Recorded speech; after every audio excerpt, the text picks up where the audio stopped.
বিরুদ্ধে আরেকটা অভিযোগ আছে যে শেখ মুজিবকে যখন তার পরিবার সহ ব্রাশ ফায়ার করে হত্যা করা হয়, এই যে মেজর ডালিম, কর্নেল রশিদ, যারা এই হত্যাকাণ্ডের সাথে সরাসরি স্পটে ছিল, ওই সময় নাকি আমরা একটা গল্প শুনি যে মেজর ডালিমের স্ত্রীকে শেখ কামাল উত্ত্যক্ত করার কারণেই তারা রাগান্বিত হয়ে শেখ মুজিব পরিবারকে আক্রমণ করে। এই ঘটনা কত সত্য? পুরোপুরি জিনিসটা আমি একদম কমপ্লিটলি আমি আপনাকে বলতেছি কি বলেন।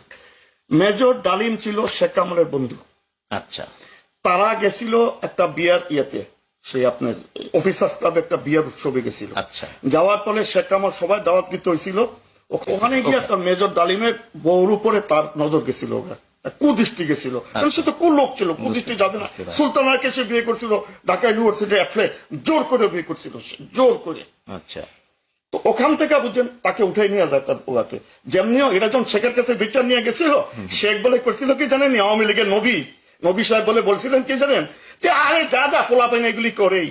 আচ্ছা, কুত্তার মত মারছে তাদের, কুত্তা যেমন মারে এর থেকে অদন্য মত করে মারছে। এরপরে বলি আমি 75 যখনই রেডিও খুলতাম সকালবেলা বাজতো কি, বাংলার স্বাধীনতা আনলো কে, মুজিব মুজিব, এই গান বাজতো। ওই দিন আমাদের ছোট্ট আমি অনেক গরিব ফ্যামিলির ছেলে ভাই, আমি আমার ঠিক মতো আমার বাবা আমার খাওয়াইতে পারে নাই।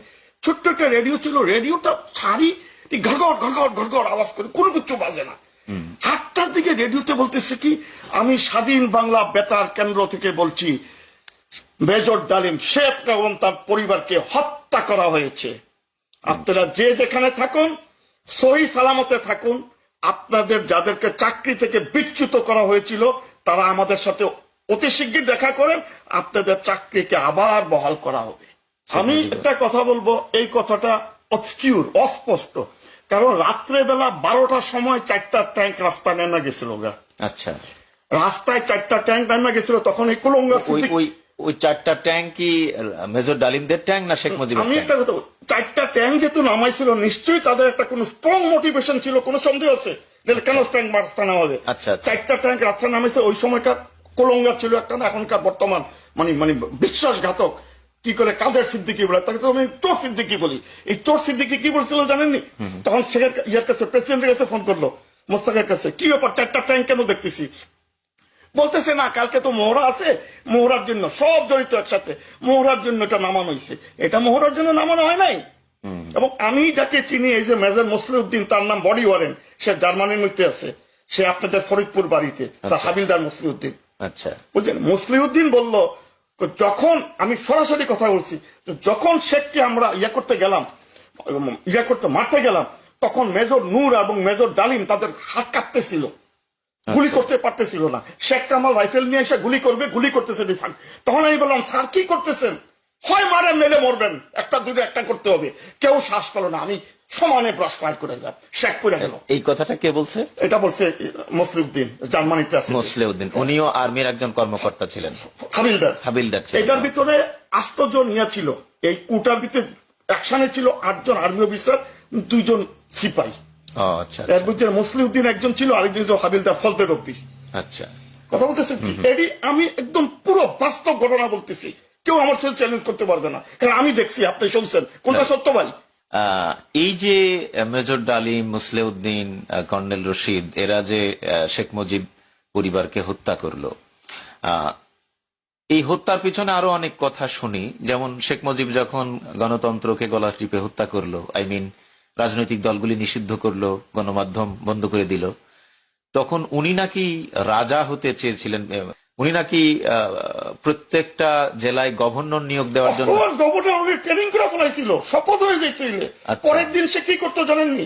এই ওস্তাদজি, ওস্তাদ মুজিবুর রহমান, পরের দিন সে শপথ করতো কি জানেন? আজীবন প্রেসিডেন্টের 4টার সময় আল্লাহ ছড়াই দিছে, তো জাতীয় প্রেসিডেন্ট মাটির তলে যে প্রেসিডেন্ট হইল। তার মানে আপনি বলতে চাচ্ছেন যে যদি ওনাকে হত্যা না করা হতো তাহলে হয়তো বাংলাদেশের অবস্থা তখন থেকে এখন যা হচ্ছে এরকম হয়ে যেত। আচ্ছা, তার মানে সেটার গণতন্ত্র থাকতো না, রাজতন্ত্র হয়ে যেত। তখন কিন্তু ওরকম ব্লক ছিল না, বুঝছেন, একটা রাশিয়ান ব্লক ছিল, একটা আমেরিকান ব্লক ছিল। রাশিয়ান ব্লকে পুরোপুরি ঢুকলে তো গণতন্ত্র ডেড। রাইট।